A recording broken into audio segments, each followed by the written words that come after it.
You think this storm is random? It's a targeted training ground. Every tear, every sleepless night is part of a curriculum designed by God to forge you into a vessel of dominion. Like Joseph in Genesis 37-50, your betrayal and isolation are not endpoints. They're the setup for a throne. The God who hid David in caves, 1 Samuel 22, is hiding you in plain sight, teaching you to rule before you reign. Your pain isn't punishment, it's preparation.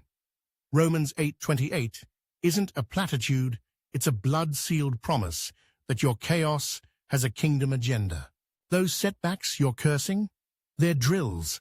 God is breaking your addiction to human strength, forcing you to rely on his power. Paul's chains in Philippians 1:12-14 birthed epistles that shook empires. Your limitations are classrooms. James 1:2-4 commands joy in trials because stagnation is lethal. Your faith is being stress-tested for assignments that demand supernatural endurance. The enemy wants you fixated on the trial. God wants you focused on the triumph hidden within it. Loneliness isn't abandonment, it's incubation. Jesus withdrew to deserts. Luke 5:16. Elijah heard God in whispers, not whirlwinds. 1 Kings 19:12. Your isolation is stripping away counterfeit community, teaching you to crave the bridegroom's voice over the crowd's noise. Like John the Baptist, you're being forged in obscurity to burn with holy clarity. The cave isn't your coffin, it's your commissioning. God is torching every idol you've clung to: approval, control, comfort. Abraham had to leave Ur, Genesis 12:1. Ruth had to abandon Moab, Ruth 1:16. Your broken relationships and dead ends are divine scalpel work, cutting away dependencies that would have poisoned your purpose. That financial collapse? It's not a curse. It's a forced exodus from Egypt's economy to kingdom prosperity. Moses' 40-year delay in Midian, Exodus 3, wasn't wasted. It was wisdom. Your waiting season is a furnace, melting immaturity from your soul. Hannah's barrenness, 1 Samuel 1, preceded a prophet. Every no you're hearing is God protecting you from premature promises.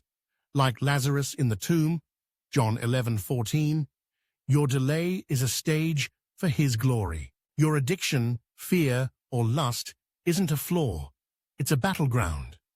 Samson's weakness became his weapon. Judges 16:28. Paul's thorn birthed power. 2 Corinthians 12:9.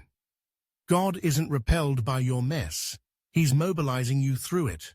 Surrender isn't defeat. It's letting him rewrite your story with resurrection plot twists. David's adultery with Bathsheba, 2 Samuel 12, led to Solomon's reign. Peter's denial prefaced Pentecost, John chapter 21:17. Your worst failures are being recycled into testimonies. Christ didn't come for the whole, he came for the broken. Matthew 9:12. Your cracks are portals for his light.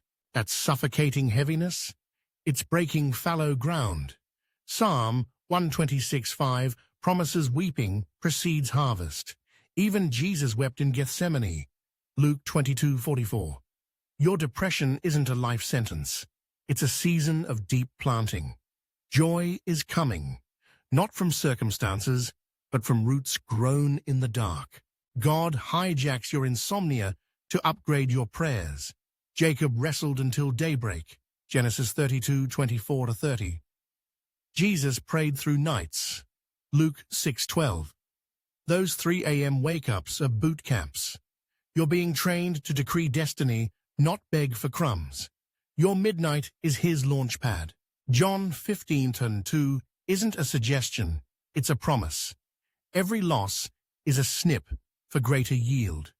Naomi's bitterness, Ruth 1:20, birthed Ruth's legacy. You're not losing. You're being pruned. The Father cuts what you'd cling to, ensuring your fruit feeds nations, not just your ego. Modern faith celebrates breakthroughs but demonizes process. The prodigal son's pig pen, Luke 15:16, was as vital as his homecoming. Your wilderness isn't a detour, it's the path. While others quit at midnight, you'll be like the persistent widow. Luke 18:1-8, pounding heaven until purpose emerges. Habakkuk 3:17-18 isn't poetry, it's protocol. Job worshipped after losing everything. Job 1:20. Jehoshaphat's army sang before victory. 2 Chronicles 20:21. Your praise in pain isn't denial, it's defiance. You're not waiting for the storm to pass, you're learning to reign in the rain. Stop praying for lighter loads, ask for backs of steel. Joshua carried Moses' mantle. Joshua 1:19. Elisha demanded a double portion. 2 Kings 2:9. Your trials are gym equipment. The weight crushing you is building capacity for crowns you'll cast at his feet. Revelation 4:10. Elijah ate raven bread. 1 Kings 17:6. The Israelites gathered manna. Exodus 16:14. Your scarcity is God's pantry. He's teaching you to feast on mystery, to trust daily bread over stored surplus. The wilderness isn't a wasteland, it's a storehouse for those who seek him first. Matthew 6:33. The same waters drowning Pharaoh's army, Exodus 14:28, bore Israel to freedom. Your impossible situation is God's stage. Like Esther, you're here for such a time as this. Esther 4:14. Not to drown, but to walk through on dry ground. The crisis is his catalyst. David's cave of Adullam, 1 Samuel 22:1-2, birthed a kingdom. Your obscurity is a gathering place for future warriors. The disciples were trained in hiddenness, Mark 3:14. Jesus' first 30 years were quiet. Your hidden years are his incubation chamber. Caleb said giants were bred for us, Numbers 14:9. Your Goliath isn't a threat, it's fuel. Like David, you'll take the enemy's sword to cut off his head, 1 Samuel 17:51. Every attack is a deposit of future victory. Esther's year of beautification, Esther 2:12, preceded her coronation. Your season of obscurity is ending. Like Lazarus, you'll hear, "Come forth." John 11:43. What he nurtured in shadows will stun the public. Joseph's prison clothes became royal robes, Genesis 41:14. Your past labels won't stick. God is rewiring your identity from victim to victor. Like Gideon, Judges 6:12, he calls you mighty warrior while you're still trembling. Ecclesiastes 3:11's eternity in your heart is a homing beacon. Moses chose eternal reward over Pharaoh's palace. Hebrews 11:25-26. Your restlessness is holy, a sign you're wired for Zion, not Babylon. Saul became Paul in a blinding flash. Acts 9:3-5. Your breakthrough won't be gradual. It'll be a divine ambush. Like the Samaritan woman, John 4:7-26, one encounter will reroute your legacy. Noah built an ark for a future he'd never see, Genesis 6:14-22. Your obedience today plants forests for generations. Like Simeon, Luke 2:25-35, you'll hold promises meant for others' salvation. David paid for the temple site with suffering, 1 Chronicles 21:24-25. Your pain purchases territory for others' freedom. Like Jesus, your scars become keys to others' chains, Isaiah 53:5. Abraham's knife hovered, Genesis 22:10, before provision appeared. Your hardest obedience precedes your greatest breakthrough.